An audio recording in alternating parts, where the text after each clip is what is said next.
Boom! Hi, everybody. John Sylvain here. I know it's been a long time. And actually, it's been about a week and a half, I think, or maybe a week since I did one of these things. And there's a couple reasons I want to actually address that. So there's two reasons why I didn't do a face cast, as I still call them, even though it's no longer on Facebook. One is that I've had a lot of little disruptions in my life, in my schedule. I just recently, it's almost 3 weeks ago now, almost a month, got laid off from my job. So I no longer have to go down to Orange County on a 2.5 hour commute each way.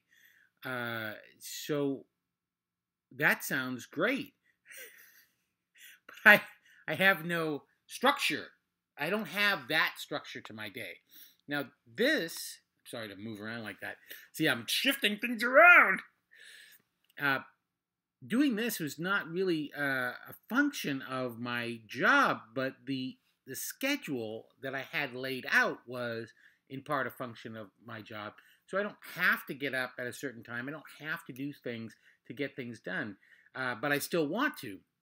I recently got complimented by somebody who said that despite the fact that I was laid off, I was still continuing to get things done, because it's certainly a trap when you have a wide swath of time to just fill it up with actually nothing.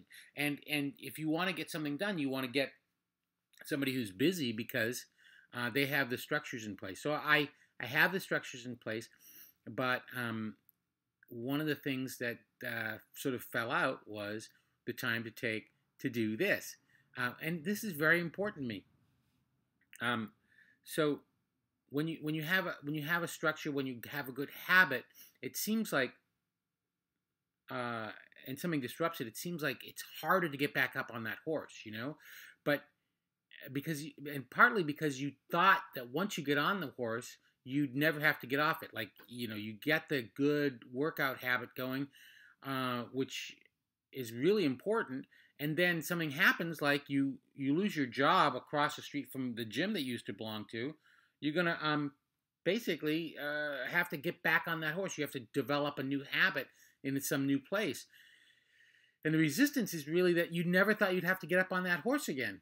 But really, life is about getting on the horse, getting on the horse, getting on the horse, getting on the horse. You have to fight for those good habits. That's just something to remember. Another thing that kept me, this is a completely separate reason, another thing that kept me from doing something last week is I really wanted it to be great. I wanted it to be, the next one to be fantastic. I want this to be awesome.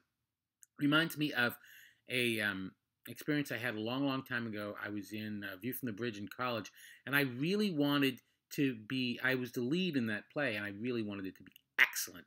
Part of the reason I wanted it to be unbelievably good is I thought I'd never get another great part like that. I thought this was going to be my last really good part. I don't know why I thought that. But it put a tremendous amount of pressure. I put a tremendous amount of pressure on that performance.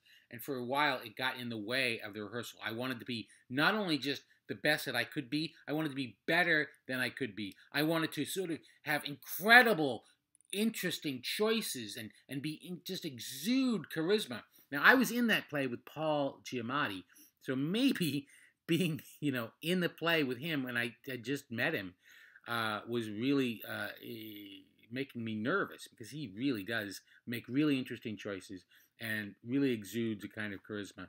But it might have been just that I was a senior and I wanted to just be fantastic. And I went to the bathroom in the middle of rehearsal just to be alone, because I was like, I got to get a grip.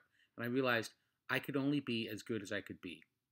Now, Arthur Ashe has a fantastic quote that I came across that is related to that. Let me see if I can find it. It's in here.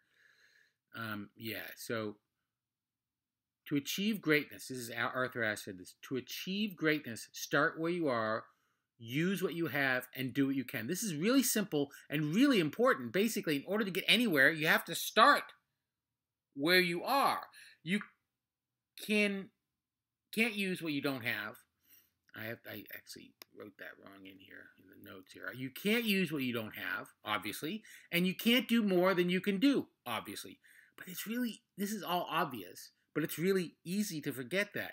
And consider, this might be even more powerful, and it's also simpler, but consider the contrapositive, which is logically consistent with the original statement, of the first of these obvious truths, right? If you don't start where you are, you'll never get anywhere. So I'm starting a production company. I never did it before, but I'm just going to start where I am and start it. You know what I mean? Rather than saying, I wish that 20 years ago I had done this, that, the other thing. Consider if there's anything that you want to start and you wish you were in some other place to start it. Just let that go. Let that go. Let it go. Let it go. And start from where you are. Use what you have and do what you can do. Pretty good advice. Okay. Bye. Have a great day. Bye.